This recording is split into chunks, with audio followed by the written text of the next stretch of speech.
Good morning, everybody. My name is Jay Clark. I'm one of the pastors on staff here at Pulaski Heights United Methodist Church. Today is Tuesday, April 20th.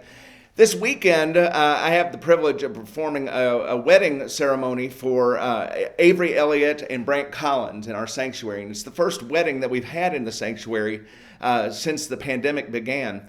And so I wanted to share that with you because we often hear of the classic 1 Corinthians 13 passage, which is one of the ones they've chosen.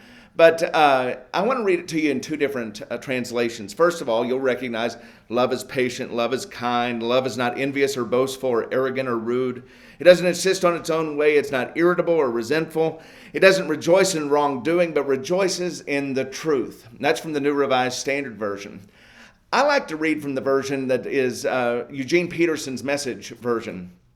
And here is what he says. So I hope you'll hear it in a different way and think about what love means to you. Not necessarily love of a person, but just love of things around you. Love of life, love of self, love of church, love of God. Anyway, think about that as I read this. If I give you everything I own to the poor, and even go to the stake to be burned as a martyr, but I don't have love, I've gotten nowhere. So no matter what I say, what I believe, what I do, I'm bankrupt without love. Love never gives up. Love cares more for others than for self. Love doesn't want what it doesn't have. Love doesn't strut. Love doesn't have a swelled head, doesn't force itself on others, isn't always me first.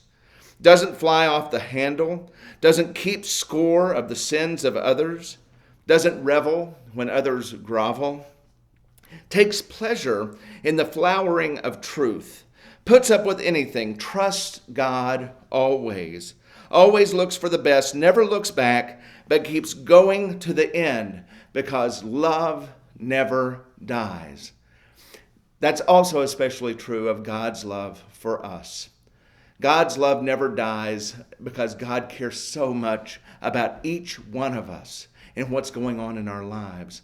So part of our job as followers of Christ is to show that love to others so that people can see that love of God reflecting from us to them. And then it becomes that ripple effect. So anyway, think about that as you go on through your week. And I hope you have a wonderful week and know that you are being prayed for and that you are loved. Blessings.